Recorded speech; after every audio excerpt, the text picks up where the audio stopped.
Really long day at work today. Very rough, but I made it through to do this video. In today's video, I got an idea from Cam, who has been giving us ideas for months now. He's a great part of the comp support team.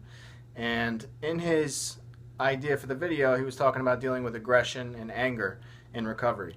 And this is something that's very normal for both male and female, more so men, in my opinion, because that's more of what I've encountered with this. And you're having a lot of emotions, you're having a lot of chemical imbalances, and you have a lot of aggression, right? It comes with the irritability and the excess noradrenaline, and you don't know how to deal with the aggression. So a lot of people, they feel like they have a temper now, and they're lashing out at loved ones, and they're getting into fights easier, and they don't know why this is happening, but it's completely normal. Like I said, it's from the imbalances, the different fluctuations of the brain chemicals. And one thing that really helps with this is exercise. If you have a lot of aggression and you're angry all the time, go to the gym, go out for a run, get rid of this excess energy you have, and work out. Working out is outstanding. Also, you can try meditation. All right, meditation doesn't have to be meditation where you're trying to leave your body, so to speak. You can just do breathing exercises. And there's tons of good information on the internet. If you go on YouTube, you can actually learn from people that are doing breathing exercises, and you can breathe along with them. It's extremely calming, and it'll help you out 100%. All right? Now, in the past couple of days, I've been saying that I'm going to start reading people's stories and their advice on their recovery, pretty much. And I got an email from Jeremy from Long Island, and it's not 200 to 250 words, but it's very well written, and I like what he wrote, so I'm going to read it, okay? So he says, "My name is Jeremy from Long Island, New York. Don't mind if you use my name. I was shooting up Roxy's, oxymorphones, OCs, any kind of opiate was going in my veins. In and out of jail. A few years being on methadone saved him.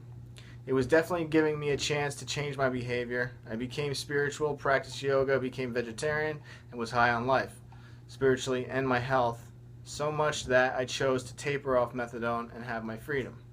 What I learned is that I thought I was invincible, that I achieved something that cured me." Sorry, I'm losing my place here. "I was wrong. A year later, I got into a motorcycle accident. I was prescribed painkillers at high dosages at the hospital, and they sent me home with an eighth of the dose I was given. In excruciating pain, I thought, this is helping me. I need these medications for my pain. I have no desire to get high, so I can take more to feel comfortable. Well, my tolerance went up, and doctor's prescriptions wouldn't even last 2 weeks.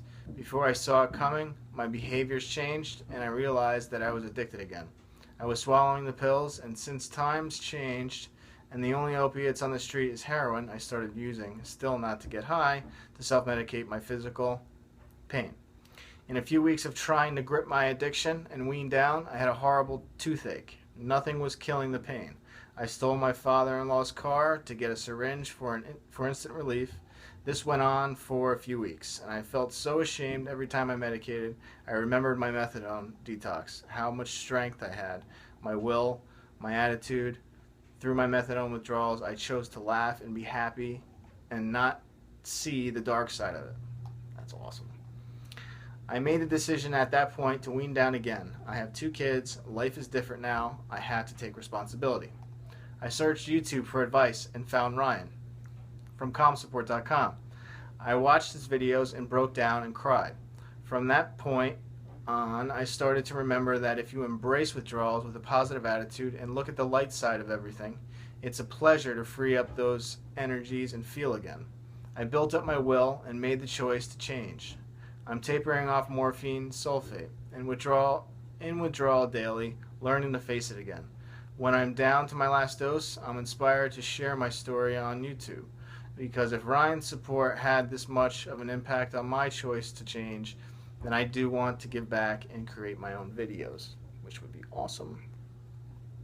No matter how much you change through recovery, no matter how invincible you are, you have to remember that the disease is in remission, and can rob your body, mind, and soul if you are not aware of your thoughts and actions. I'm not my disease. My disease, the voice in my head, was saying, you kicked methadone, this is child's play. It'll be a walk in the park. Not going to get high or become an addict this time. The truth is, I never purposely got high. I just got lost myself for a while for assuming I'm invincible. I found myself when I realized the freedom I lost, and Ryan's videos gave me a lot of insight. You're never invincible. The more you think you are, the harder you will be tested. And when you fail the test, and remember you're still an addict, life will slap you in the face, reality check, and you'll remember you're no different because you swallow the pills this time or have injuries. I feel bad for anyone who's gone through bad accidents in a good state of recovery because you literally forget your disease is still there. Thanks, Ryan, and ComSupport.com. Jeremy. Outstanding. I'm going to end it with that. If you have any questions or comments, please leave them below the video. Please, if you have any advice or would like to share your story, send me an email to Ryan at ComSupport.com and I'll read it just like I read Jeremy's. All right? Thanks.